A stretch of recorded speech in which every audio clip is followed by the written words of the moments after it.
Bon. Ok.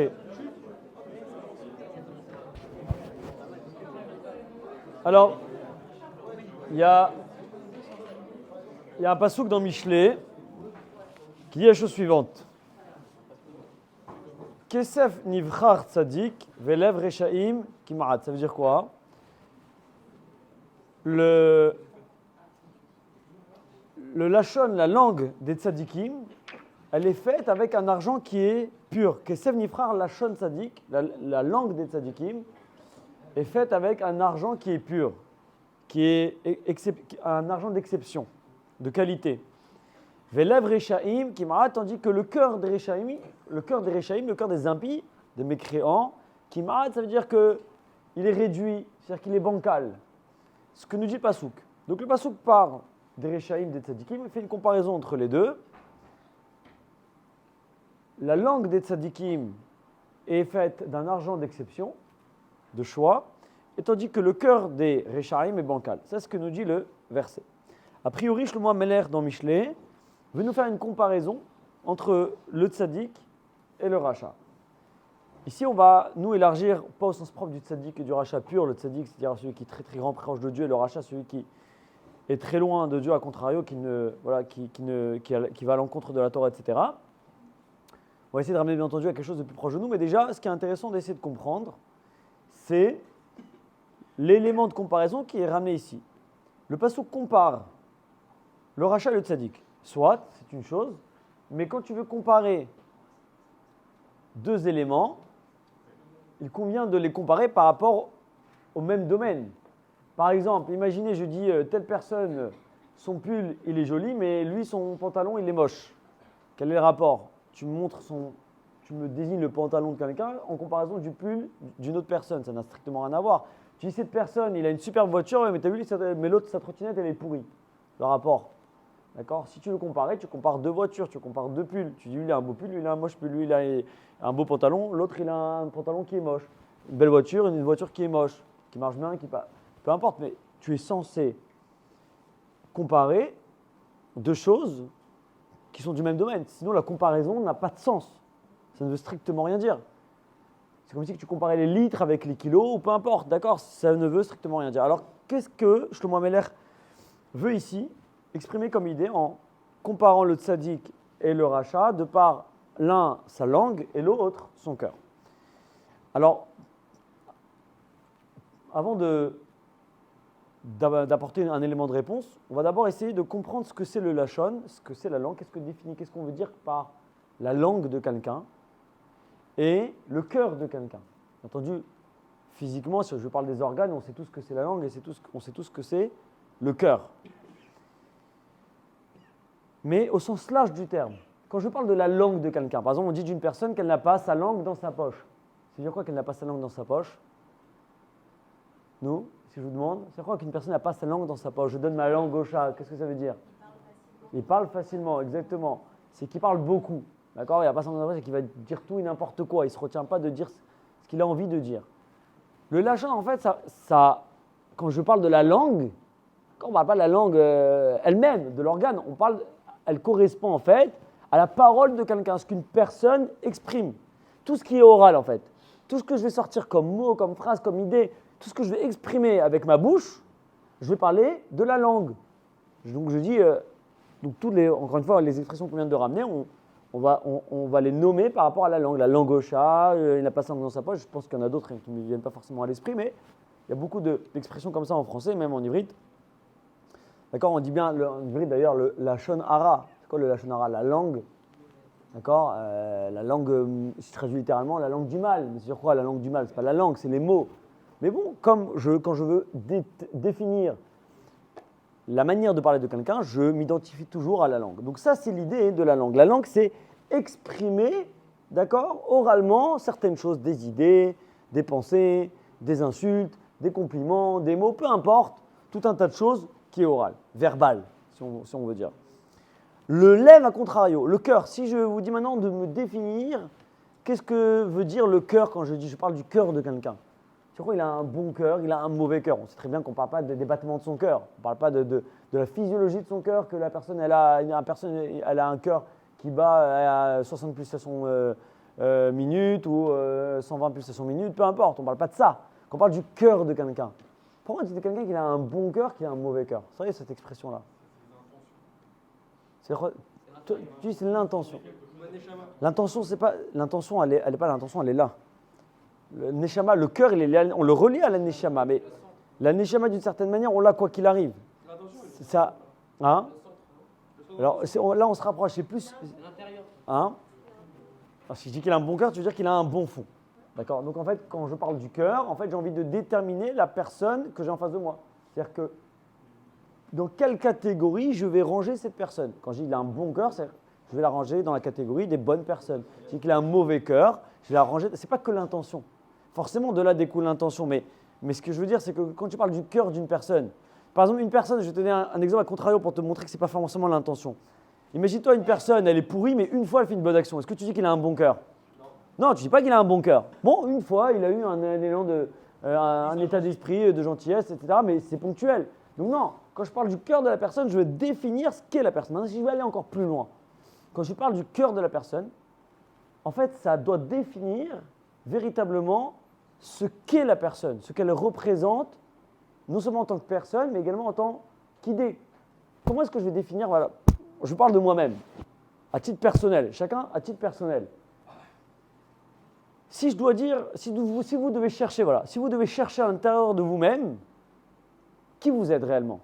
Qui vous êtes réellement? Ce que vous êtes, ce que vous pensez, votre idéologie de vie, votre manière de vivre. Où est-ce qu'il faut creuser? Au fond, il faut creuser où? Dans votre cœur.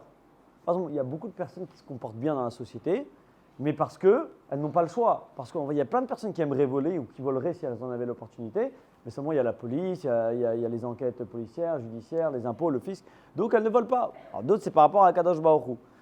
Mais ça, c'est encore une autre histoire. Mais rien que, globalement, dans le monde, il y a plein de choses que je ne fais pas parce que je pense que, enfin, parce que je n'ai pas envie de les faire. J'ai très envie de les faire. Mais je ne peux pas les faire parce que je n'ai pas envie de risquer ma vie pour de telles choses. Et ainsi de suite. Pourquoi dès que quelqu'un il m'énerve, alors que des fois je ne sais pas l'envie qui me manque, je ne mets pas une droite, je l'envoie à l'hôpital, je le tue, je l'égorge, peu importe, et moi je suis débarrassé. Mais pourquoi je ne le fais pas à chaque fois? Mais honnêtement, est-ce que vous avez jamais émis cette idée-là, je vais le tuer? Non, jamais, jamais. Je vais le tuer. Tu l'as pas fait, pourquoi tu l'as pas fait? Parce que tu as envie de terminer en prison. Mais il y a des gens, quand ils t'ont vraiment manqué de respect, que t'ont fait vraiment une sale crasse, peut-être dans un monde, si tu vivais au Moyen-Âge, peut-être que tu l'aurais égorgé, le gars, enterré dans la forêt de Fontainebleau, dans le creuset avec une pioche, 3 mètres de profondeur. D'accord, bien sûr, c'était courant, le Far West, etc. C'est des époques qui ont existé. Seulement, en fait, aujourd'hui, ok, bon, au Hachem, tant mieux. Il y a, on va dire, une certaine forme de sécurité ou d'autorité qui fait que on ne s'aventure pas sur un tel terrain de manière aussi facile qu'à une certaine... Et même s'il y a encore des choses, bien entendu, malheureusement. Mais en fait, le cœur, il définit quoi?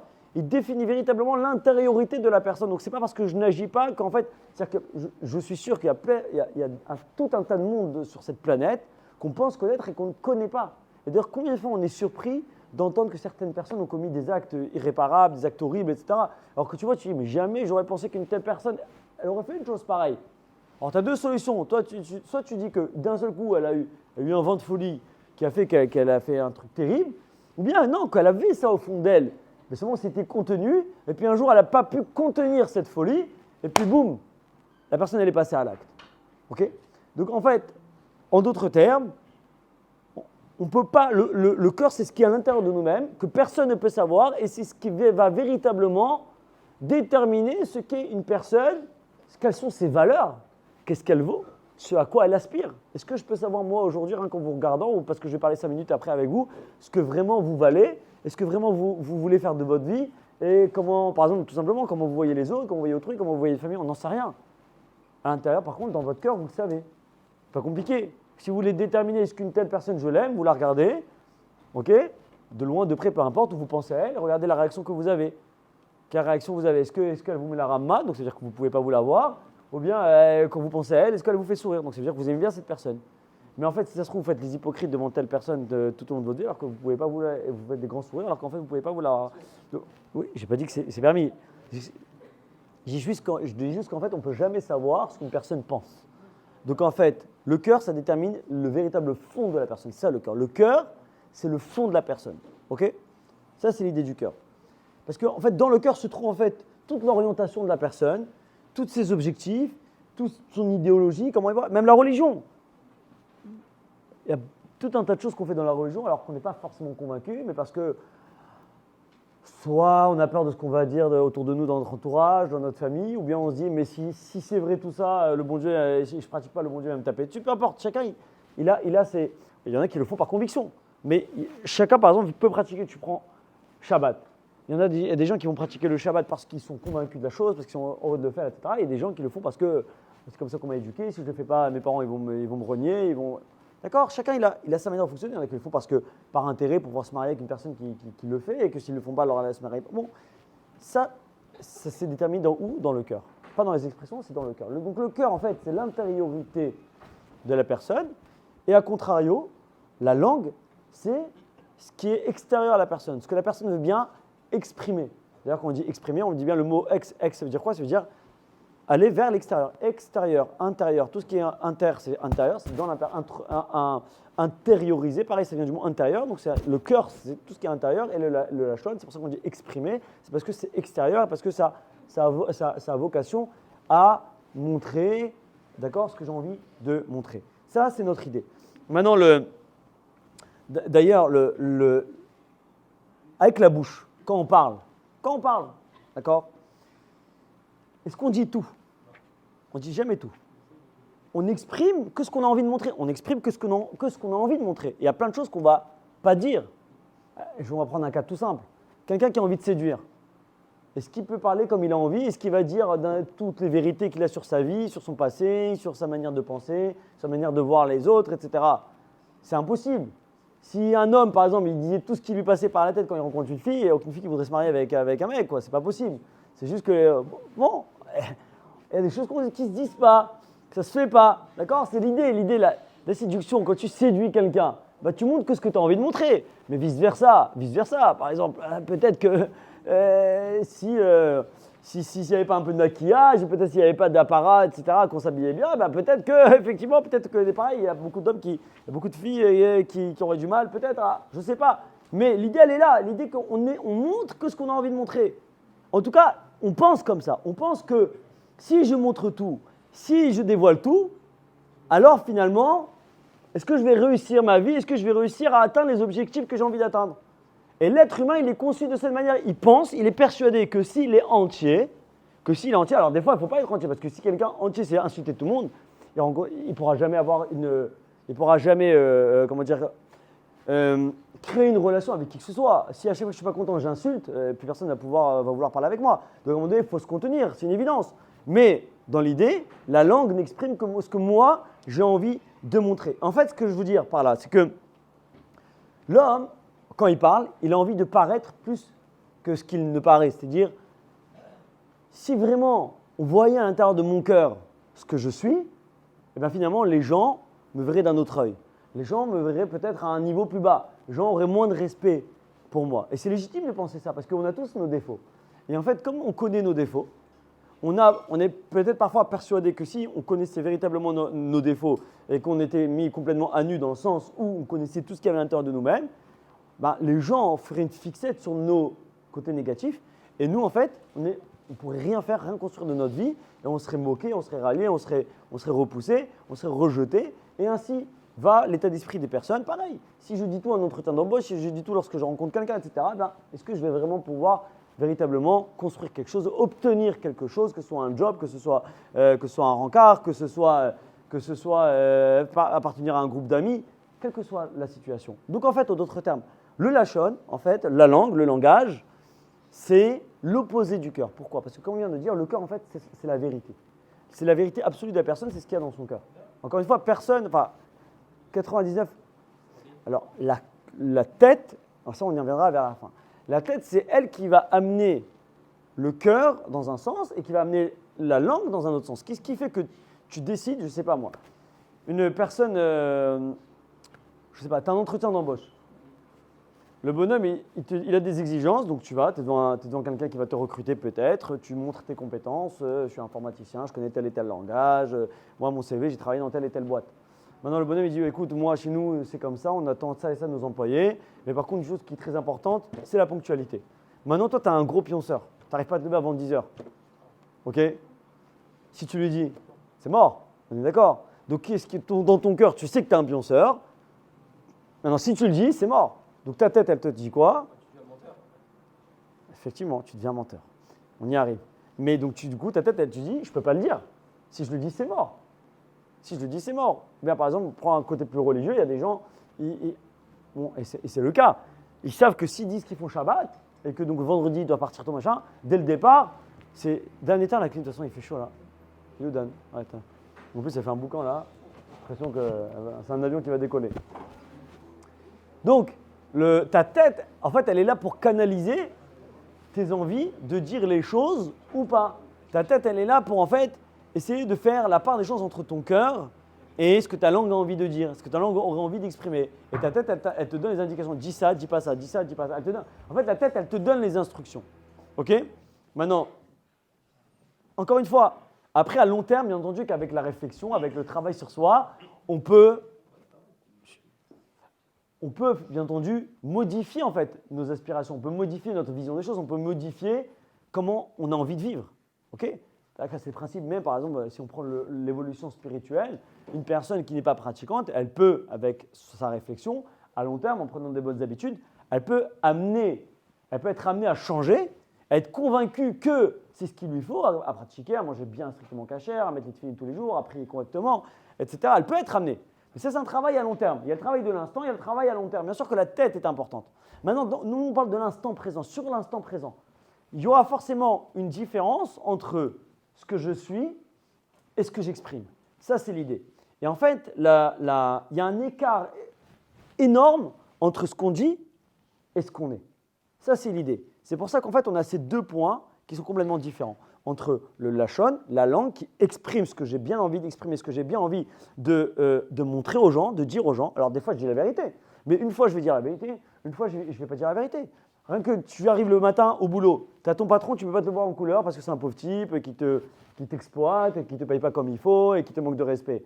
Mais le problème, c'est que tu es obligé de lui sourire parce que si tu veux obtenir ton chèque à la fin du mois, eh ben, tu as intérêt à faire le gars ou la fille sympa. Parce que si tu vis tout ce que tu pensais de lui à la tronche, eh ben, tu terminerais dehors, sans chômage parce que faute professionnelle, etc. Donc, il n'y aurait rien. Donc, en fait, chaque matin, des fois, tu es amené à, on va pas dire mentir, mais à ne pas exprimer véritablement ce que tu penses, ce que tu es. Et combien de personnes, par exemple, ont un travail qui ne leur plaît pas? OK? Mais je ne fais pas tout le temps ce qui me plaît dans la vie. Maintenant, encore une fois, j'ai un cerveau qui m'indique la marche à suivre. Là, tu dis la vérité. Là, tu dis pas la vérité. Là, tu fais l'hypocrite. Là, tu fais le sincère. Là, tu dis ce que tu as envie de dire. Là, tu lui dis tes quatre vérités en face. Là, tu ne dis pas tes quatre vérités en face. Bien sûr.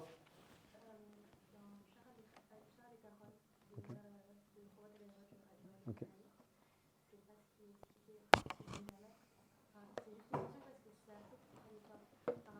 Alors, après.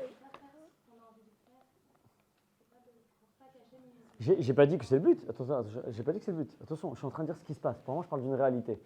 Je ne dis pas que c'est ce qu'il faut. J'ai jamais dit que c'est ce qu'il faut faire. J'ai juste parlé de l'écart entre ce qu'on dit et ce qu'on est. Encore une fois, au contraire, un homme et une femme doivent être le plus intègre possible et doit être justement, on va y venir, en adéquation avec la personne qui le représente et qu'il est censé être. Ça, c'est effectif. J'ai jamais dit qu'il fallait agir comme ça. Mais je dis que c'est un fait. C'est un fait qu'on n'est pas forcément, qu'il y a toujours dans l'être humain la moyenne, la généralité. Après, on va voir les tzadikim, on va voir les deux extrêmes, les tzadikim, les rechaïm. Mais nous, ce dont on va parler aujourd'hui, c'est le cœur des choses. C'est-à-dire que comment dire, c'est le cœur de la population, de l'être humain. C'est-à-dire la majorité des gens, comment est-ce qu'ils agissent au cours de leur vie. Des fois, je parle, je dis ce que j'ai envie. Des fois, je ne dis pas ce que j'aurais envie de dire. En fait, donc le lachon, la langue, en fait, c'est une fois c'est vrai, une fois c'est faux. Tandis que dans l'absolu, le cœur, il est ce qu'il est. J'ai des convictions, elles sont ce qu'elles sont, peu importe ce que je vais exprimer. Ça, c'est notre idée de départ.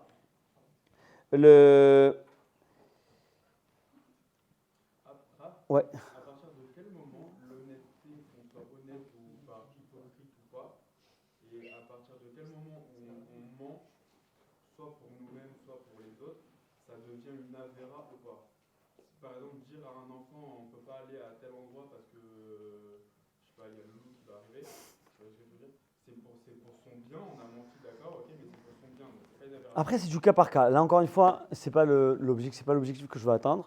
On verra, si tu veux, on en discute après, ou si ce que les éléments que je vais ramener ne suffisent pas à apporter une réponse qui est claire, on en reparlera, mais garde ta question de côté pour le moment. Donc en fait, qu'est-ce qu'on est en train de nous dire Shlomo Ameler? Justement, Shlomo Ameler, on reprend le passage qu'on a dit au début. Qu'est-ce qu'on a dit au début? On a dit, Shlomo Ameler, que la langue du tzaddik, elle est faite d'une qualité d'argent, d'un argent de qualité, tandis que le cœur des Réchaïm, il est bancal. Qu'est-ce que ça veut dire?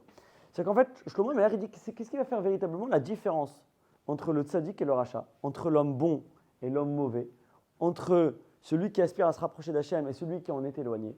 C'est justement la manière d'être entre le rapport entre le cœur et la langue. Je m'explique. On a posé une question au départ. On a dit, mais quel rapport quand tu veux comparer deux éléments? Tu dois comparer les mêmes éléments. On compare la langue du tzaddik avec la langue du rachat, le cœur du rachat avec le cœur du tzaddik. Or, Shlomo Ameler compare la langue du tzaddik avec le cœur du rachat. En fait, avec ce qu'on a dit, ce qu'on a expliqué, on comprend mieux ce que veut nous dire comme message Shlomo Ameler. Shlomo Ameler nous explique la chose suivante. C'est que, qu'est-ce qui détermine qu'est-ce que c'est un tzaddik?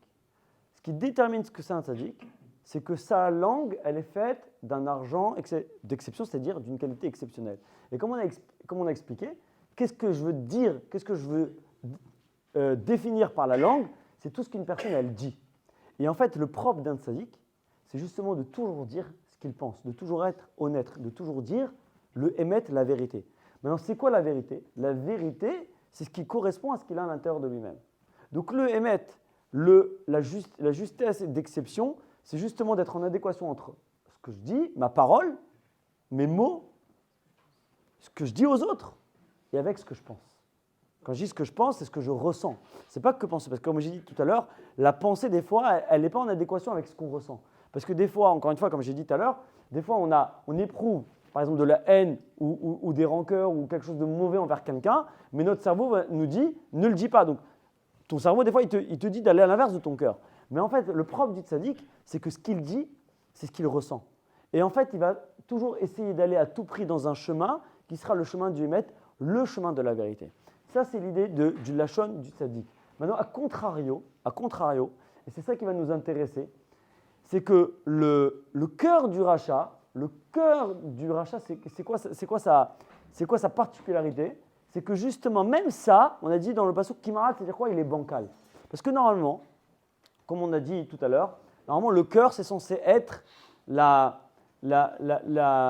garde-fou de l'homme. C'est-à-dire qu'en fait, savoir où j'en suis. Comment est-ce que je sais où je me situe dans ma vie? Comment est-ce que je vais savoir ce que j'ai envie de faire de ma vie, ce que j'ai envie de développer, ce que j'ai envie d'être comme personne, comme personnage, etc. Bien, ma boussole, c'est censé être mon cœur. C'est-à-dire que je m'interroge, quel sentiment j'ai dans telle situation, quel sentiment j'ai si je me dirige dans telle voie, si je m'oriente dans tel domaine, que ce soit professionnel, sentimental, etc. Comment est-ce que je sais si, tout simplement, comment tu sais si le métier que tu fais, eh bien, c'est quelque chose que tu veux faire? Tu t'interroges, est-ce que j'aime ce que je fais? Est-ce que j'aime? Est-ce que par exemple, je ne sais pas, tu es dentiste, est-ce que quand tu es en train de soigner les dents, tu aimes ce que tu fais? Moi, je connais des dentistes qui n'aiment pas. Ils le font juste parce qu'il y a un bon chèque à la fin du mois. Mais je connais des uns. Il faut se décider avant de faire. Mais le problème, c'est que souvent, c'est que quand on est jeune, quand je dis qu'on est jeune, jusqu'à 20, 25 ans, 30 ans, on ne sait pas ce qu'on aime en fait. Et on a besoin, même, heureusement ou malheureusement, c'est un peu la vie, c'est qu'on a besoin d'expérimenter tout un tas de choses avant. Vas-y, passe. Ah, tu pouvais mettre ta capuche. Ouais. Et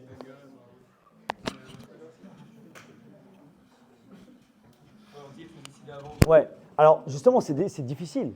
Il y a des gens même à 35, 40, 50 ans, ils savent toujours pas ce qu'ils aiment faire de leur vie. Il y a de l'influence. T'es influencé par d'autres. Influence aussi. Forcément, on grandit et on se construit avec notre environnement. C'est-à-dire que par exemple, quand on a 20 ans, on est façonné principalement par la maison, par nos parents, nos frères et sœurs si on a des grands frères et sœurs. Ensuite, c'est le groupe de copains, de copines, etc. Forcément, on est influencé. Alors après, mais justement, c'est ça l'idée. L'idée, c'est que pendant toute la première partie de ma vie, je vais souvent faire les choses pour lesquelles on m'a formaté. parce que mes parents ils m'ont poussé, orienté dans un domaine, même la pratique de la religion. C'est-à-dire qu'on a beau être, on va dire religieux, pratiquant depuis qu'on est enfant, est-ce que véritablement on le fait parce qu'on est convaincu? On le fait juste parce qu'on a grandi là-dedans. Et au final, on se rend compte des fois à 20, 25 ans, 30 ans que ce n'est pas forcément ce que j'aime faire ou ce que j'ai envie de faire. Alors, il y a toujours l'idée de faire les choses par conviction. Et que même quelqu'un qui a grandi et qu'on a poussé dans une voie et que, par exemple, la voie de la Torah et qu'il ne sait toujours pas s'il le fait par conviction ou pas, de trouver à l'intérieur de lui-même, en recherchant, de faire les choses par amour. Parce que l'objectif final de l'être humain, c'est de faire les choses par passion. Quand je dis par passion, pas dans le sens négatif du terme, dans le sens où j'aime ce que je fais. Et quand par exemple, je vais faire une fila, il faut que j'apprécie de faire ma fila. Quand je fais mon Shabbat, il faut… Alors bien entendu, tu ne vas pas te dire « attends que j'aime pas, alors je ne le fais pas ». Justement, notre code de conduite, c'est la Torah. Quel est l'intérêt d'un code de conduite? C'est qu'on ne t'a pas demandé de faire ce que tu aimes dans un premier temps, on t'a demandé de faire ce qu'il faut faire. C'est comme le code de la route. Ok, il y a un feu rouge, même s'il n'y a personne, on est à 3 h du matin, il n'y a personne, le code de la route, il veut que tu ne grilles pas le feu. Ah oui, mais il n'y a rien, j'ai pas envie d'attendre, il n'y a personne, il n'y a pas un chat dans la rue. Malgré tout, il y a un code de la route. Il y a un code de la route, il est le même pour tout le monde. Parce que s'il était à la merci de ton mode de pensée, eh ben, si tu penses tordu, eh ben, tu seras à côté de la plaque. Donc je suis obligé de déterminer ce qu'il faut faire dans la vie. Et après, au travers de ces règles qu'on a imposées, qu'on t'a transmises, eh bien toi, tu dois essayer de trouver l'équilibre qui va t'amener à aimer ce que tu fais. Je prends toujours l'exemple du Shabbat parce que pour moi, le Shabbat, c'est l'exemple suprême. Tu peux faire Shabbat pendant des années sans kiffer ton Shabbat. Maintenant, il y a plusieurs raisons à ça. Par exemple, il y a des gens qui font Shabbat mais qui détestent ça, mais parce que dans leur maison, dans leur foyer, avec les parents, ça a toujours été un jour où c'était soit conflictuel, soit c'était relou parce que tu avais des parents à table qui te faisaient la morale pendant tout le Shabbat. Chacun, il a ses traumatismes d'enfance. Maintenant, une fois qu'on arrive à l'âge adulte, on doit dépasser tout ça. Quand tu arrives à l'âge adulte, tu es censé toi-même te retrouver au travers de ce que tu fais. Et l'idéal, encore une fois, pour un homme, c'est de faire les choses par amour, par envie, parce qu'il sait que c'est ce qu'il a envie de mettre en place dans sa vie et que c'est ce qui le représente. Vous comprenez? C'est ce qui d'ailleurs va faire la différence. Tu vas parler d'influence tout à l'heure. Ce qui va faire la différence entre quelqu'un, imagine tu vas en vacances dans un endroit où il n'y a pas tellement à manger cachère, mais que toi tu as l'habitude de manger cachère, qu'est-ce qui va faire que tu vas résister ou non? Par exemple, tu as des amis qui eux ne sont bancals, comme par hasard tu es allé avec eux, tu n'as pas choisi les meilleurs par rapport à cela, tu arrives dans un endroit où eux ils ont envie d'aller dans un resto qui n'est pas cachère parce que ils ont trop envie et que c'est pas le kiff si on n'y va pas, etc. Donc ils vont te dire allez on y va, on y va, on y va, on y va, on y va. Et toi comme tu en as 5, 6, 7, 8 qui te poussent vers le mauvais côté, et ben bam, tu flanches. Mais pourquoi tu flanches? Parce que peut-être qu'au fond de toi, même si tu le faisais pas parce que tu kiffais le faire, tu le faisais parce que c'est comme ça. Mes grands-parents mangeaient cachère, mes parents mangeaient cachère, mes frères et sœurs mangent cachère, alors je mange cachère. Mais si ce n'est pas ancré à l'intérieur de toi-même, si c'est juste une façon de faire parce que de par ton environnement, ton entourage, ton éducation, eh bien il y a de fortes chances que si tu es mis dans les mauvaises conditions, que tu flanches. Ça, c'est la différence entre quelqu'un qui va faire les choses parce qu'il aime les faire ou quelqu'un qui fait les choses de manière forcée. Ça, c'est la véritable différence entre les deux.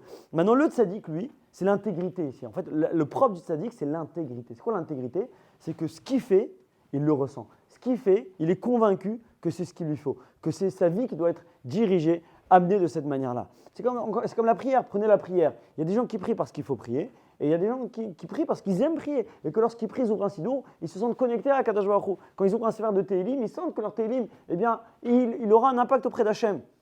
Alors ça ne veut pas dire que si je ne le ressens pas, je ne dois pas le faire. Encore une fois, parce que après, il peut y avoir, encore une fois, de l'auto-éducation. À force de faire, des fois, j'en viens à apprécier la chose.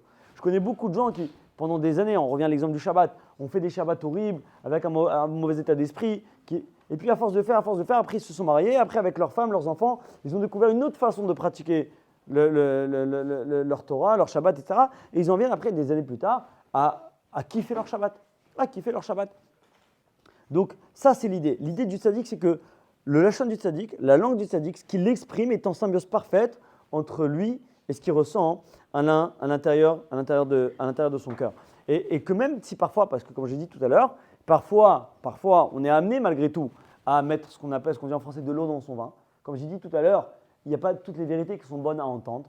Et comme je dis, si je disais à toutes les personnes que je ne peux pas me voir en couleur ou que j'estime qu'ils sont tordus ou à qui j'ai à faire des remarques, je leur faisais des remarques directement. Il y a beaucoup de gens que peut-être que je blesserais et que j'éloignerais de la Torah de par mon comportement ou autre. Ou bien par exemple, je pourrais perdre un travail, je pourrais perdre une relation d'amis, etc. Si j'exprime, alors bien entendu que, encore une fois, on doit quand même canaliser ce qu'on dit, canaliser ces mots, effectivement. Mais la différence, c'est que le tzaddik, quand il doit retenir un peu ces mots, on va ramener des exemples concrets. Pour le moment, je vous parle vraiment de l'idée.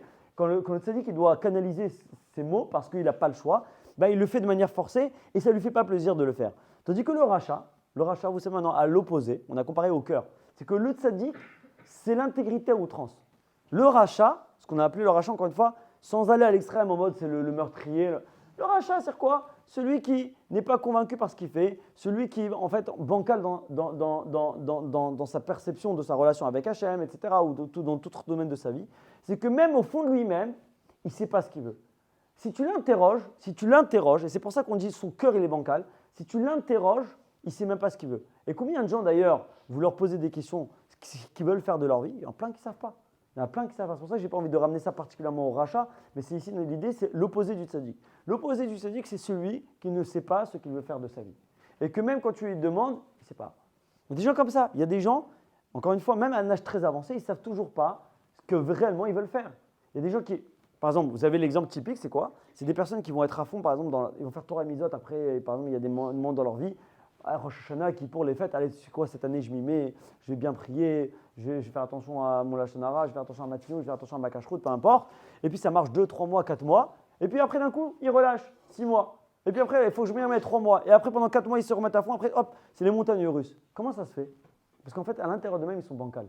À l'intérieur d'eux-mêmes, ils ne savent pas ce qu'ils veulent vraiment. Ils ne sont pas décidés, ils ne sont pas convaincus. Et ça, c'est la difficulté du rachat. Ça, c'est l'épreuve ultime pour une personne, de ne jamais être décidé, convaincu, de ne jamais savoir tout simplement où elle se situe. Vous allez avoir pareil avec les relations.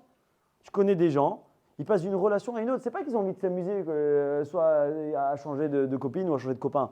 C'est juste qu'ils sortent avec une personne, ils ont l'impression que ça va aller. Et puis au bout d'un mois et demi, ils disent non mais finalement, comment elle pense, ça ne me plaît pas. Et puis son évolution, c'est pas mon truc. Elle a des objectifs qui ne sont pas par rapport au mien. Mais ça fait 2 mois, 3 mois ou des fois 1 an, 2 ans que tu es avec cette personne. Ouais, mais finalement, je ne sais pas ce qu'il me faut. Et après, hop, ils vont changer. Au début, c'est génial, voilà, c'est la fille qu'il me faut, c'est le garçon qu'il me faut. Et puis 3 mois après, hop, rebelote, ça change. C'est terrible pour ces gens-là. Mais en fait, c'est pourquoi c'est comme une pathologie. C'est que ce sont des personnes qui n'ont pas travaillé leur vision des choses. Si j'ai une ligne directive, si j'ai un objectif dans mes vies, je sais où je veux aller. Je sais où je veux aller. J'ai une direction claire. C'est comme quand tu vas en vacances. Tu prends la route. D'accord, tu sais c'est quoi la direction que tu veux prendre. Tu sais pas, tu veux aller sur la côte. Donc tu suis, d'accord, tu suis la direction du sud, tu prends Lyon, après tu prends Marseille, après tu prends Juan ou tu prends Cannes ou tu prends Nice, chacun son délire, d'accord? Tu sais où tu veux aller. Donc après, même si après tu dois sortir de l'autoroute parce qu'il y a des bouchons, etc., et ben même quand tu vas sortir de l'autoroute, et ben finalement tu vas toujours revenir et retomber sur la bonne route parce que tu sais où tu veux aller. Mais si tu sais jamais où tu veux aller, tu fais les bagages, d'accord, tu poses tes jours de congé, mais la veille des vacances, tu sais toujours pas où tu vas aller, bah, tu vas prendre quoi? Tu vas prendre la route, après tu vas à la droite, après non mais l'autoroute elle est bouchée, je vais à gauche, mais en fait tu tournes en rond et tu tournes en rond, tu tournes en rond. Il y a des gens c'est comme ça dans toute leur vie. Toute leur vie ils tournent en rond. Pourquoi? Parce qu'ils ne savent pas se décider sur ce qu'ils veulent. Des fois ça peut être encore une fois, par exemple, la problématique qui revient le plus souvent, c'est mon niveau de religion, qu'est-ce que je veux? Donc des fois tu as des décalages religieux entre une fille et un garçon quand ils se rencontrent. Ça c'est quelque chose qui arrive très très souvent, mais des fois c'est pas que, c'est la manière dont je veux éduquer mes enfants, la manière dont je veux vivre, la manière dont je veux m'éloigner ou me rapprocher de ma famille, de ma belle famille, le pays où je veux vivre, etc. Qu'est-ce que j'aspire à quoi en fait? À avoir combien d'enfants? Vous allez me dire, ouais mais c'est trop tôt, on ne va pas y penser à 20 ans. Mais tu ne vas pas y penser une fois marié, parce que si une fois marié, il y a une contradiction entre ce que je veux moi et ce que l'autre il veut, alors qu'est-ce qu'il y a? On divorce. Et on divorce quoi? Une fois qu'on a 1, 2 enfants? Et le problème, c'est que, bien entendu, ça fait peur ces questions de me dire, ouais, mais le rabbin il est en train de nous mettre 10 ans de plus dans la tête. Qu'est-ce qu'on va se projeter avec 2, 3, 4 mômes? D'accord? Déjà, j'ai du mal à m'habiller le matin, on va me demander de penser à combien de gosses je veux. Mais c'est vrai. Le choix de ton pull que tu vas mettre le matin, déjà, des fois, ça te prend 2 heures de réflexion. Alors, bien entendu, c'est pas facile. C'est pas facile. Mais la vie est comme ça. La vie vous demande de faire des choix et de plus en plus rapidement. Parce que quand vous avez décidé quelle orientation vous voulez prendre dans vos études, parce que vous pensez vraiment que le choix que vous avez fait, eh ben, il était convaincu à 100%, est-ce que c'est forcément votre choix? D'avoir été dentiste, d'avoir fait du droit, d'avoir fait de la comptabilité? Non, c'est que la société, ton environnement te pousse à avoir un bon job avec un bon salaire, il faut bien paraître, donc je vais aller vers des endroits où classiques. Ouais, combien de dentistes ils font? Parce que voilà, quand tu es juif et que tu fais dentiste, eh ben, c'est bien, c'est une bonne carte de visite. D'accord. Pour les garçons, tu as l'impression que les filles te courent derrière, etc. Bon, des fois, c'est une réalité, mais bon, pas pour tous, mais heureusement, on va au prochain. Mais bref, chacun, il a.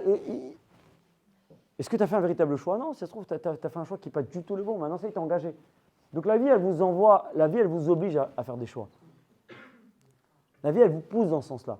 Donc si vous ne prenez pas le temps de réfléchir, si vous ne prenez pas le temps de penser, de parler à des gens qui peuvent vous conseiller, de parler à des gens qui peuvent vous aider parce qu'ils ont déjà une certaine expérience, que ce soit un professeur avec qui vous aviez eu un bon contact à l'école, que ce soit si vous êtes proche de votre père ou de votre mère, parce qu'il y en a qui sont proches de leurs parents, il y en a qui ne sont pas du tout proches de leurs parents, qui sont incapables de parler de ce genre de sujet avec leurs parents. Des fois, c'est la grand-mère, des fois, c'est la tante avec qui on n'a pas un trop grand décalage en termes d'âge, etc. Ça peut être tout n'importe quoi. Mais vous n'avez pas le choix que de vous poser des questions. Parce que si vous ne vous posez pas vous-même les questions, la vie, elle va vous imposer sa réponse à elle. Vous comprenez? Vous comprenez ce que je veux dire ou pas? Si toi, tu ne te poses pas les bonnes questions, bah, la vie t'imposera sa réponse. C'est-à-dire que tu vas te retrouver dans certaines situations quand vous allez être grand. Quand je dis quand vous allez être grand, c'est bientôt. Hein. Pour tous ceux qui ont 22, 23 ans, la vie, c'est la vraie vie, c'est dans 3, 4, 5, 6 ans. À 30 ans, déjà c'est plus l'heure des choix. À 30 ans, c'est l'heure de faire avec ce qu'on a. C'est-à-dire qu'à 30 ans, vous êtes déjà marié, vous avez déjà votre métier, vous habitez déjà dans une certaine ville. Par exemple, la Alia, tu ne décides pas de la faire, tu y verras dans 3-4 ans. C'est maintenant. Pourquoi c'est maintenant? Parce que quand tu vas rencontrer ton copain, ta copine, ta fiancée, ton fiancé, c'est pas une fois que tu es fiancé, tu dis bon, finalement, je vais faire la Alia alors qu'il a fait des études de comptabilité et qu'il n'a aucune chance de travailler en Israël, ou vice-versa. Donc vous attendez quoi? Tu attends que de ne plus avoir le choix pour faire des choix. Mais ce sera strictement impossible. Donc tout ça, ça s'anticipe. Ça s'anticipe. Et c'est ça le propre du tzaddik. Le tzaddik, c'est quoi en fait? C'est le tzaddik au sens propre de la Torah, c'est-à-dire celui qui est vraiment proche d'Akadosh Baruch Hu, qui fait Torah et Mitzvot à 100%, comme on l'a dit tout à l'heure.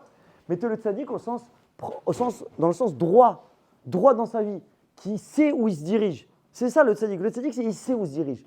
Le rachat, dans ce qu'on va développer, c'est pas encore une fois le pourri, le satan. C'est celui qui ne sait pas où il va dans sa vie. Et donc, comme il ne sait pas où il va dans sa vie, ni ce qu'il dit c'est clair, ni ce qu'il pense c'est clair, ni ce qu'il ressent c'est clair. Et une fois, il va avoir des sentiments là, et après ces sentiments, ils vont aller à l'opposé. En fait, le rachat ici, dans ce qu'on appelle, c'est celui que, en fait, ces sentiments, ils changent toujours du jour au lendemain. C'est-à-dire que c'est un opportuniste. Il va avoir une situation qui lui plaît, bah, tu sais quoi, vas-y, j'y vais, je fonce. Ah, ce garçon-là, il me plaît, j'y vais. Cette fille-là, elle me plaît, j'y vais. Sans réfléchir, en fait, mais vous ne correspondez pas du tout. Et c'est ça qui est terrible. Parce que sur le coup, il va te dire, mais non, je sais, ouais, c'est cette personne-là qu'il me faut. Et je le ressens. Alors, ce qu'il te dit sur le moment, c'est vrai, il le ressent. Mais il est capable de changer du jour au lendemain. Et dans un mois, 2 mois, de penser complètement autre chose. Dès que le tzaddik, une fois qu'il a décidé, la personne stable, voilà, on va l'appeler la personne stable, on va rappeler de dire tzaddik, la personne stable, c'est celle qui, lorsqu'elle a décidé, elle a décidé. Mais pourquoi elle a pu décider? Parce qu'elle a réfléchi avant, parce qu'elle est intelligente, parce qu'elle a une réflexion derrière, parce qu'elle a une construction personnelle. Des fois, bien entendu, c'est l'éducation, c'est les parents, l'entourage qui aident à avoir justement cette assurance dans les choix que l'on fait. Et des fois, c'est tout simplement que c'est l'immaturité. Et des fois, on est immature et que même si on nous a donné des fois, on a des parents qui ont été exceptionnels et qui ont tout donné, mais si je suis un gamin. Si j'ai pas envie de réfléchir, je ne réfléchirai pas. Donc, bien entendu qu'il y a les deux. La personne que l'on est aujourd'hui, la personne que chacun d'entre vous est aujourd'hui, c'est le fruit de son éducation ou de ce qu'il a envie d'être. Est-ce que j'ai envie d'être mature? Est-ce que j'ai envie de me ranger? Est-ce que j'ai envie... Non, j'ai pas envie de me prendre la tête. J'ai envie de kiffer encore ma jeunesse. D'accord? Mais jusqu'à quand tu vas dire que c'est ma jeunesse? Tu comprends? Il y a des gens, ils sont à 40 ans, ils sont encore en train de dire qu'ils sont jeunes. Tu comprends? C'est que quand tu as un gosse à 40 ans, je t'explique, c'est pas la même chose que quand tu l'as à 25 ans. Je parle en connaissance de cause. À 25 ans, tu as la patate, tu as la forme. Tu es bien. Dans ta tête, je parle la forme mentale, parce qu'à 40 ans, au prochain, à 50 ans, on est encore bien, on court. Mais dans la tête, déjà, ça fatigue. Parce qu'on a une expérience de vie qui fait qu'on a vécu beaucoup de choses. On a travaillé déjà pas mal, on a eu des histoires déjà pas mal, on a eu des bons moments pas mal. Mais notre tête, en fait, elle est déjà remplie d'expériences. Donc, du coup, elle est plus fatiguée de notre tête. Donc, ce que tu es capable de faire avec un enfant quand tu as 25-30 ans, tu n'es plus capable de faire à 35-40 ans. Mais si toi, tu décides de te ranger à 40 ans, donc en fait, ton gosse, il va grandir avec des grands-pères, tu vois, avec un grand-père et une grand-mère. Il faut dire ce qui est. C'est-à-dire que ton gosse, quand il aura 20 ans, tu auras déjà 60-65 ans. Tu seras un vieillard. Est-ce que c'est ça qu'on a envie? Ah, mais c'est angoissant de penser comme ça. Écoute, il vaut mieux être angoissé maintenant, mais de faire les bons choix et d'être détendu plus tard, que d'être détendu maintenant et toute la fin de sa vie d'être en mode rasra. Est-ce que je vais pouvoir être en forme jusqu'au mariage de mes enfants, etc. Tu sais, il faut anticiper. La vie, elle te demande ça. Maintenant,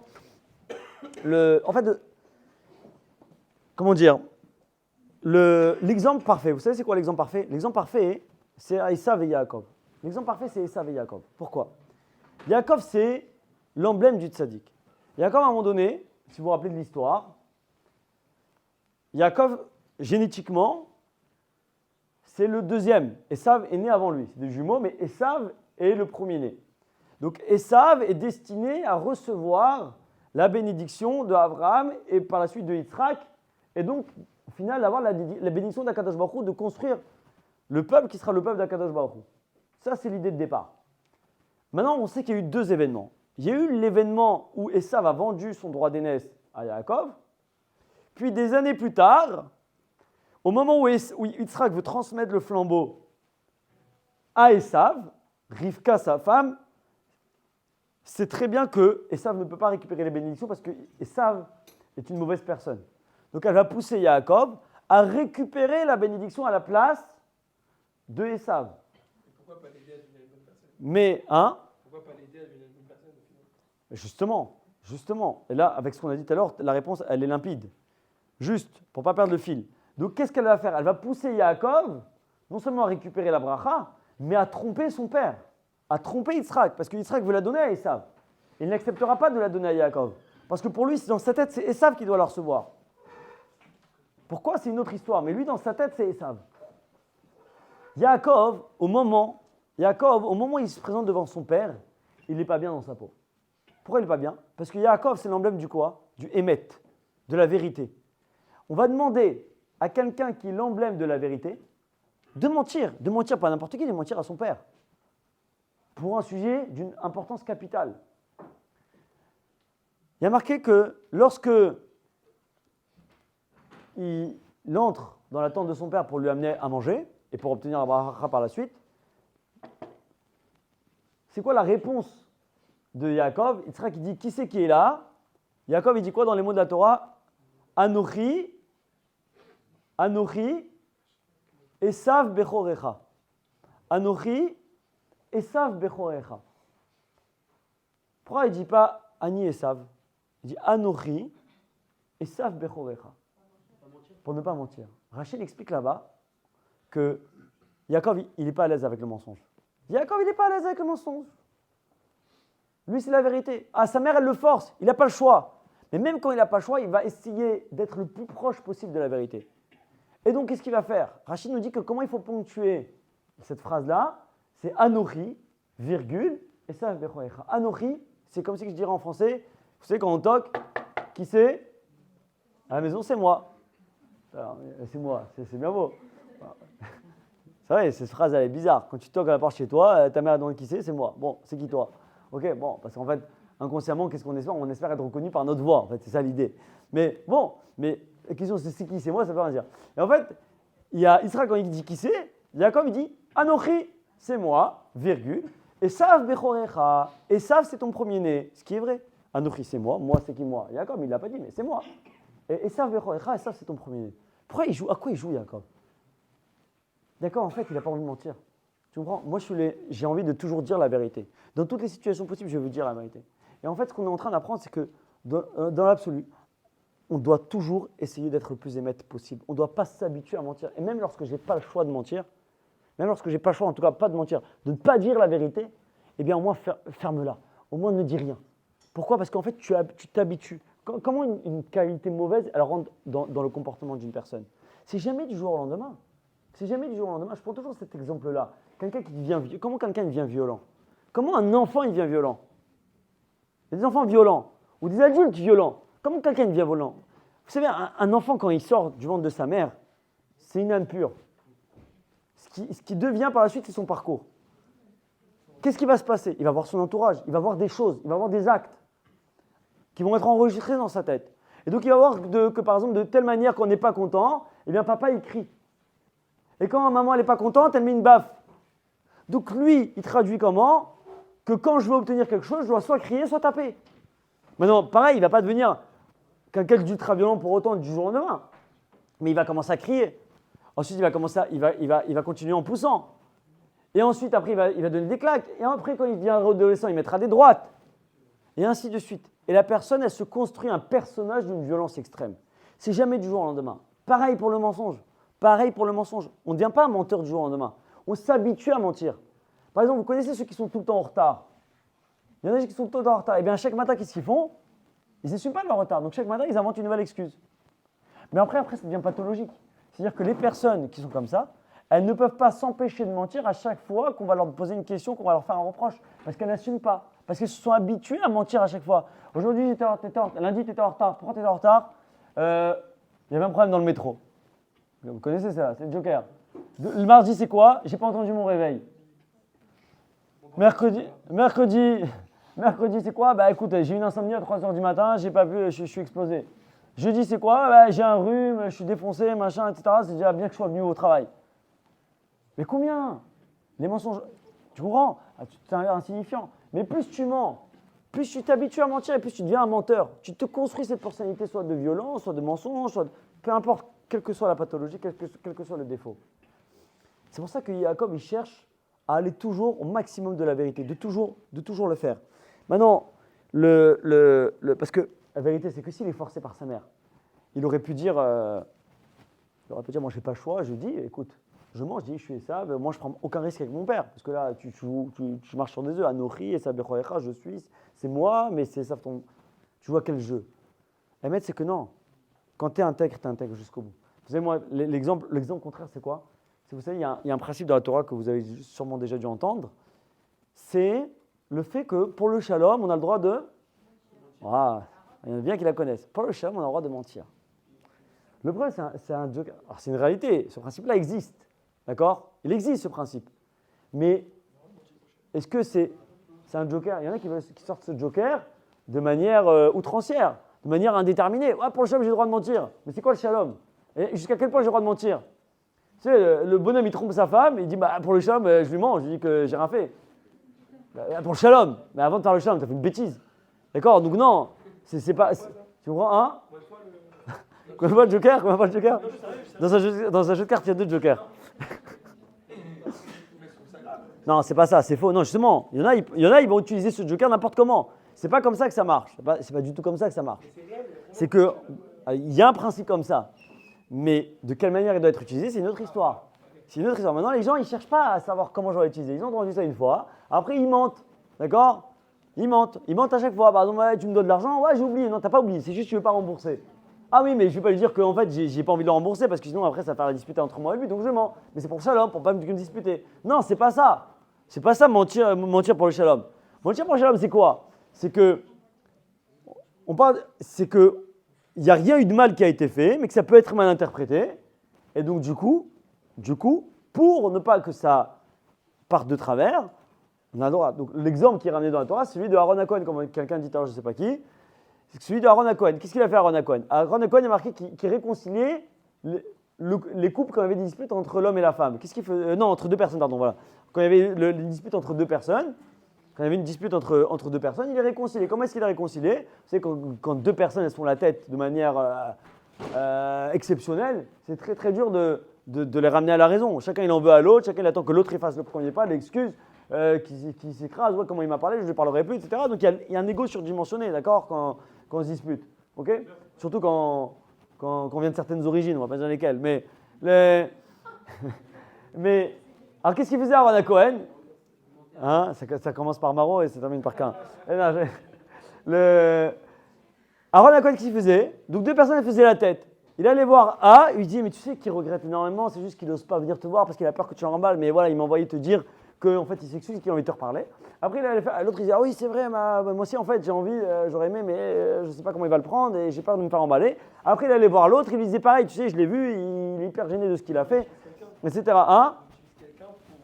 Exactement. Par exemple, ça peut être aussi direct, mais c'est un exemple. Mais dans ce cas-là, il n'y a pas de tromperie, il n'y a pas de mensonge. C'est juste que, au final, c'est juste ramener le shalom. C'est ça l'idée. Maintenant, le Hémet, c'est pour ça que Jacob, il le cherche quoi qu'il arrive. Maintenant, vous allez me dire, dans l'absolu, ce qui est incroyable, et c'est ça qui est incroyable, les Khamim, ils disent qu'au final, ce qui s'est passé avec Jacob Avinu, c'est incroyable parce que c'est un grand moussard. Parce qu'en fait, au final, pourquoi est-ce que Rivka a envoyé son fils comme ça au casse-pipe? Pourquoi est-ce qu'elle l'a envoyé récupérer cette bracha? Parce que cette bracha-là que Yitzhak qu'il allait faire, c'est une arme. C'est une arme de destruction massive. C'est-à-dire quoi? C'est la bracha ultime, c'est la bracha de la réussite, c'est la bracha de la prospérité, c'est la bracha qui va permettre à un peuple de dominer tous les autres. Maintenant, si cette arme-là de destruction massive, elle est mise entre les mains d'une nation qui est folle, d'accord? Tu mets l'arme atomique entre les mains de l'Iran ou autre, ils essaient de l'avoir, mais c'est destructeur. Donc c'est comme si tu as envoyé un espion, d'accord, pour récupérer cette arme pour pas qu'il l'ait. Normalement, c'est magnifique. Donc tu dois le pousser, l'encourager même, puisque c'est pour sauver des vies. Et on est en train de te dire que même pour sauver des vies, tu ne dois pas te renier. Et c'est intéressant à faire ce parallèle, parce que ce n'est pas du tout le cas, mais j'y ai pensé en préparant le cours, mais c'est hyper intéressant ce parallèle avec ce qui se passe actuellement dans la guerre avec Israël. Parce que tu as envie de dire, mais tu affrontes des gens, des terroristes, qui n'ont aucune morale. Alors pourquoi tu ne les détruis pas tous? Pourquoi tu ne vas pas là-bas? Parce que de toute façon, tout le monde est content quand ils ont attaqué Israël, quand il y a les attentats, tout le monde là-bas, ils ont fait la fête. Mais alors détruis tout le monde. Qu'est-ce qu'on a à faire? Pourquoi tu prends? De toute façon, les autres États, l'ONU, ce que tu veux, ils vont quand même nous cracher dessus. De toute façon, ils vont quand même nous taper dessus en disant qu'on est des pourris, qu'on tue les enfants, etc. Alors de toute façon, qu'on nous crache dessus, quoi qu'il arrive, alors, cracher pour cracher, ben, défonce tout le monde. De toute façon, ce que vous ne comprenez pas, c'est pas ça l'idée. Pourquoi ça, ils font ça? C'est pas juste pour les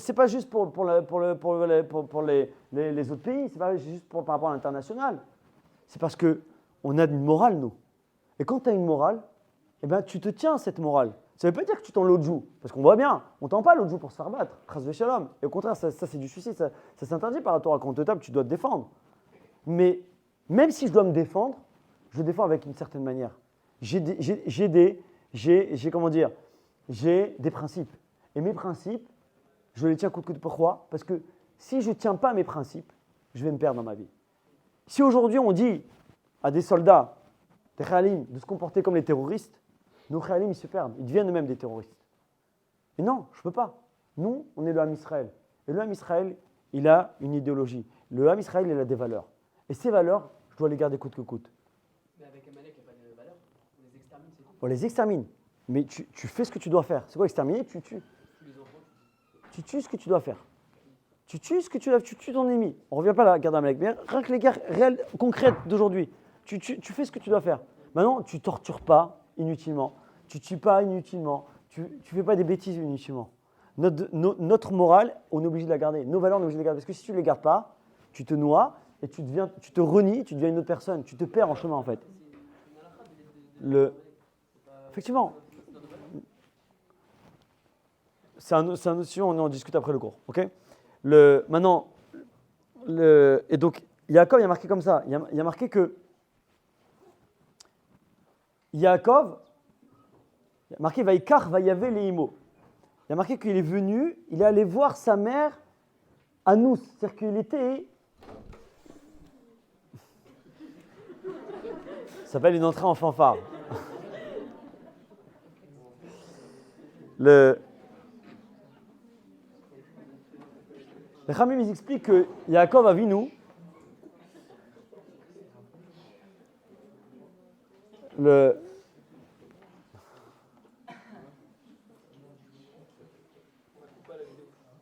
marqué que quand Yaakov Avinu s'est présenté devant son père, il a dû avoir besoin de 2 anges pour le soutenir. Pourquoi? Parce que rien que le fait de savoir qu'il allait devoir tromper son père, il en avait envie de vomir. Il ne tenait plus debout. Parce que se renier de telle manière, même si encore une fois c'est pour la bonne cause, ce n'était pas acceptable pour lui. Et pareil, dès que tu vas faire quelque chose qui est vraiment à l'encontre de ton conviction, tu tiendras pas le coup. Tu tiendras pas le coup. Et on le voit d'ailleurs, pareil, on va reprendre le même exemple de la guerre. Un soldat, et j'ai eu des témoignages, quand il tue pour la première fois, même s'il sait qu'il a bien agi, parce qu'il a tué en face de lui un terroriste, eh ben ça le marque. Ça le marque. J'ai un père qui me raconte que son fils, il était à la guerre, et dès qu'il a fini sa mission, sa première mission, il a appelé son père en pleurs en disant « j'ai tué quelqu'un. J'ai tué quelqu'un. J'ai tué un terroriste, mais j'ai tué. » Alors que quand tu es éduqué à ne pas tuer, à ne pas faire de mal, encore une fois, ça ne veut pas dire que tu dois attendre l'autre jour, mais si tu as été éduqué de la bonne manière, même si c'est ton devoir de le faire, eh ben, ça te fait quelque chose. A contrario, les autres, ils marchaient mal, ils appelaient leurs parents pour fêter le fait « Ah, j'ai tué un juif, j'ai tué... » Regardez la différence entre les valeurs, les convictions. Et en fait, une personne, quand elle a un chemin, quand elle a une ligne directrice, quand elle a des convictions, quand elle a des valeurs, le jour où elle doit les renier, ça la tue. C'est une manière d'être tué à petit feu. L'exemple inverse, et c'est celui de Esav déjà premièrement. On le voit avec Esav, c'est quoi? C'est l'inverse, le rachat, c'est quoi? C'est la politique du moment. C'est la politique de l'instant. Esav, qu'est-ce qu'il va faire? Esav, c'est tout l'opposé. Parce que qu'est-ce qui va se passer avec Esav? Esav, lui, il a vendu son droit d'aînesse. Pourquoi il a vendu son droit d'aînesse? Je t'ai rappelé l'histoire. À quel moment comment il a vendu son droit d'aînesse? Avec le plat de lentilles. Mais pourquoi pour un plat de lentilles, tu vends ton droit d'aînesse? Alors que tu sais de qui tu descends, tu sais quel bracha tu peux recevoir? Parce qu'il a faim. Comme il a faim, j'ai faim, donc je m'en fiche du reste. C'est un moment, maintenant j'ai faim. Donc ce qui compte, c'est que j'ai faim. Mais pense à ton avenir. Pense à ton avenir. Non, je ne pense pas à mon avenir. J'ai faim, je mange. Peu importe ce que ça me coûte. Mais si tu te projettes, c'est ridicule. Oui, mais je ne me projette pas. Pourquoi? Parce qu'il ne pense pas à son avenir. Donc, comme il ne pense pas à son avenir, il pense à l'instant. À l'instant, j'ai faim, donc je mange. Les répercussions qu'il y aura plus tard, je m'en fiche. Vous savez, vous prenez le même exemple pour quelqu'un qui est à l'école, qui ne veut pas travailler, ou qui fait ses études et qui ne veut pas bosser. Pourquoi tu ne bosses pas? Parce que j'ai la flemme. Maintenant, tu as la flemme, mais tu ne penses pas sur les 10 années plus tard où tu vas toucher un SMIC parce que tu n'as pas voulu bouger à l'école, parce que tu n'as pas voulu bouger à l'université?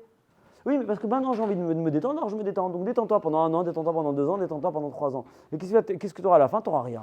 Pourquoi? Parce que c'est la politique de l'instant. Mais vous allez me dire quel rapport avec la paracha? Parce qu'il y a toujours un rapport avec la paracha. Je pense que c'est la première fois où j'ai dû mettre autant de temps à faire le lien avec la paracha, mais c'est la construction du cours qui était comme ça.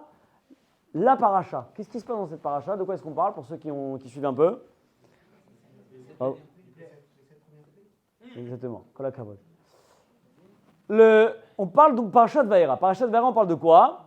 On parle bien entendu de l'exil et du début de la délivrance. Donc il y a les 7 premières plaies. Les 7 premières plaies sur les 10 qui aura lieu contre les Égyptiens. Et à chaque plaie, on a le même schéma qui se reproduit. C'est quoi le schéma qui se reproduit? Il y a la plaie, Moshe il avertit Paro, Paro dit je m'en fiche. Et après il y a la plaie, quand Paro il prend quand Paro il prend la claque dans sa tête, la tréha, il dit Moshe, s'il te plaît, appelle ton Dieu, je vous délivre, je vous laisse partir, je te promets, je ne recommence plus. Ok? C'est ce qu'il dit. C'est ce qu'il dit. Et après, hop, super, la plaie s'arrête. Alors libère-nous. Non, rebelote. Il dit non, finalement, je ne vous laisse pas partir. Et ainsi de suite. Mais à quel jeu il joue Paro? À quel jeu joue Paro? Tu comprends? Vous savez, ça me rappelle les bagarres quand on était à l'école. Là, bagarre, machin, tu te tapes avec un gars qui est 2 fois plus grand que toi. Tu dis bon, c'est bon, laisse-moi, tu prends les coups. Après, tu dis bon, c'est bon, j'arrête de me bagarrer, je me range parce que tu vois que tu te fais défoncer. Et puis le lendemain, tu refais la même histoire, tu te rebagarres avec le même mec, tu te reprends 3 droites et tu recommences, etc. Comme les gamins. Tu prends 2 droites et tu arrêtes, je recommence, tu arrêtes, je recommence, tu arrêtes, je recommence. Je recommencerai plus, tu recommences. D'accord, c'est toujours comme ça. C'est toujours comme ça. Paro, il joue à quel jeu? C'est un mytho. Mais si c'est un mytho, avec qui tu veux mitonner? Tu mitonnes avec Dieu. Tu vois bien que Rami, ils expliquent qu'en fait, Paro, à chaque fois, il était sincère. À chaque fois, Paro, il était sincère. Quand il disait « je vous promets, je vous renvoie, je vous laisse », à chaque fois, Paro, il était sincère. Où est-ce qu'on le voit? Parce qu'il y a marqué qu'à la fin de chaque plaie, comment est-ce qu'on dit que Paro il s'est endurci? Les chazek lève Paro. Le cœur de Paro s'est endurci. C'est renforcé. C'est ça, les chazek, c'est renforcé. Si je dis que le cœur est... Alors, il y a aussi une part de Dieu. Mais si je dis que renforcé, c'est qu'avant ça, il était quoi? Il était... C'est quoi l'inverse de renforcé? C'est qu'il était faible. C'est qu'il était faible. Mais pourquoi il était faible? Parce qu'en fait, il s'était affaibli. Il s'était affaibli par quoi? Parce qu'il voyait, par les coups qu'il prenait. Donc en fait, au moment de la claque qu'il prend, au moment de la punition qu'il prend, Paro, il a vraiment cette envie de libérer le Ham Israël et de dire « je me débarrasse d'eux ». Je me débarrasse d'eux. Je me débarrasse du peuple juif parce que c'est mauvais pour moi. Et il le croit sincèrement. Maintenant, dès que ça va se passer, dès que ça se calme, il réfléchit, il dit « mais attends, au final, mais si je libère 600 000 hommes, j'ai plus de main-d'œuvre. J'ai la main-d'œuvre gratuite. » Donc il réfléchit. Il dit attends, mais non, je suis pas un faible, moi. Moi, je vais me laisser faire. Je me rendurcis. Et en fait, Paro, c'est la culture de l'instant. La culture de l'instant, maintenant, je suis attaqué, donc je libère. La minute d'après, je suis au calme, donc je dis non, je me renforce. Et où est-ce qu'on voit que c'était sincère comme preuve? C'est qu'il y a marqué que, comme à un moment donné, Paro, il dit Hachem Hatzadik Vani Vami Areshaim. Dieu, il est juste, et mon peuple et moi-même sommes des Reshaim, sommes des mécréants. Il est marqué que grâce à ça, il a obtenu que, lorsqu'ils ont été tués lors de la fermeture de la mer Rouge, ils ont été enterrés. C'est-à-dire que la mer a rejeté leur corps, leurs cadavres à l'extérieur, et après ils ont pu être enterrés. Par quel mérite? Parce qu'à un moment donné, ils ont reconnu que c'était Akadosh Baruch Hu. Or, si ce n'était pas sincère, pourquoi est-ce qu'ils auraient quel mérite? Si c'était juste du mytho devant Moshe pour que les plaies s'arrêtent, ils n'auraient jamais obtenu un tel mérite. Donc on voit de là qu'ils étaient véritablement sincères. Mais comme j'ai pas de conviction propre, donc en fait je ne suis qu'un opportuniste. Et Et comme ça va la vie. Et ça, c'était pareil. C'est un opportuniste. C'est qu'en fonction du moment où il avait faim, il a pris la chose. Et en fait, cet opportuniste fait en sorte que même le rachat, lui, il est toujours bancal. Et donc, c'est ce qui fait qu'il dévie, il dérive. Vous savez, ça ressemble à quoi? Ça ressemble à cet étudiant qui a raté son année. Il a raté son année parce qu'il n'a rien fichu et il n'a pas du tout bossé. À la fin de l'année, il n'a rien validé, il est déçu. Il pleure. Il pleure, on est d'accord. Il se dit quoi l'année prochaine? C'est bon, je me mettrai. La rentrée, il bosse 2 semaines, 3 semaines, après, il n'y a plus rien. Après, il n'y a plus rien. Pourquoi? Parce qu'en fait, tu n'as pas travaillé le fond. Si le fond, il n'est pas travaillé, tu tombes. Si tu ne sais pas véritablement, si c'est juste sous l'émotion que tu fais les choses, tu n'arriveras jamais à rien. Vous savez, c'est comme des gens, ils se disputent. On le voit toujours, on a vu nos parents se disputer, et nous, on se dispute qu'une fois qu'on est en couple, on se dispute, etc. Combien de fois tu te disputes, d'accord? Et après, tu vas voir l'autre, et tu dis, je m'excuse, chérie, mon amour, je ne recommence pas. Et 2 semaines après, tu recommences. Pourquoi? Tu recommences la même chose, les mêmes bêtises. Parce qu'en fait, tu es dans l'instant. Tu n'es pas dans la construction. Tu ne comprends pas qu'ici, il y a un problème de caractère que tu dois modifier, que tu dois changer, que tu dois travailler en toi. Ta colère, ton ego, le fait que ta manière de parler. Tu ne vois pas le fond du problème. Tu vois que l'apparence. Et qu'est-ce qui va se passer? Que tu vas voir que l'autre te fait la tête et que c'est insupportable de vivre avec quelqu'un qui te fait la tête, que tu as peur que l'autre il veut plus te voir. Donc tu dis, écoute, tu fais tout perdre. Donc je dis pardon. Mais une fois que le pardon il est fait, ben, en fait, ta nature première, elle est toujours là.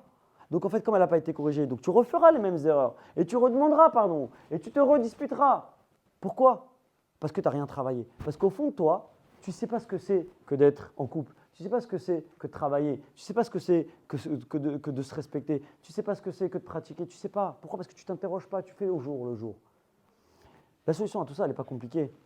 Elle est même très simple. C'est une prise de conscience de ce qu'on veut faire de notre vie. Qu'est-ce que tu veux faire dans ta vie? Qu'est-ce que tu veux faire dans ta vie? Qu'est-ce que tu veux faire de ta vie? Où est-ce que tu te vois dans 10 ans? Où est-ce que tu te vois dans 15 ans? Où est-ce que tu te vois dans 20 ans? Il y en a juste, ils se voient dans leur lit dans 2 heures. Tu vois, ça s'arrête là. C'est ça leur vision de la vie. Ils se disent, tu vois, il est déjà 10h15, j'espère que le rabbin il va vite terminer, d'accord? Comme ça, pour pouvoir manger, vite rentrer à la maison pour mettre autre chose sous la couette. D'accord? C'est une vision court-termiste. C'est une vision à court terme. Je ne te demande pas de voir ni demain ni après, non, je te demande de voir sur 10 ans, 15 ans, 20 ans, qu'est-ce que tu veux faire de ta vie. Parce que du moment que tu as compris ce que la vie te demandait et ce que toi tu attends de la vie, et ben du coup, tu as plus de certitudes. Et tes certitudes vont t'empêcher d'être bancal. Tes certitudes vont t'empêcher de tomber dans l'échec, d'échouer. Parce qu'au final, personne ne veut échouer. Mais est-ce que tu te donnes les moyens de ne pas échouer? Tu ne te donnes pas les moyens. Parce que pour se donner les moyens d'échouer, ce n'est pas juste de dire ouais, je vais mettre au travail. Non, il faut commencer à prendre conscience que je dois prendre des décisions qui sont fortes dans ma vie. Qu'est-ce que je veux faire dans ma vie? Qu'est-ce que je veux faire de ma vie? Et ça commence par une réflexion. Et on ne peut pas faire l'économie de cette réflexion de se poser les bonnes questions. Il n'y a pas d'âge pour ça. Et plus tôt vous commencez, plus tôt vous arriverez à vous décider, et plus tôt vous saurez où vous êtes. Et c'est ce qui va vous empêcher de vous mettre en couple avec 4 fois, et de rompre 3 fois et demi, et de faire des demi-ruptures, et des demi-couples, et des demi-zone friends, d'accord, et des machins, et de changer 4 fois de métier par an, et 3 fois de poste. Comment tu peux être aussi bancal? C'est parce qu'en fait, dans ta tête, tu n'es pas décidé.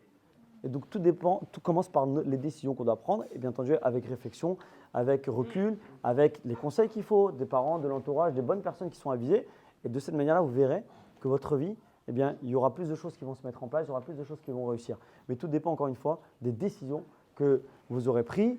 Et donc, c'est pour ça que le titre du cours, c'était « Décide-toi », parce que lorsque tu seras décidé, tu verras que ta vie, après, elle pourra avoir une ligne directive et vous verrez beaucoup de réussite d'être attaché.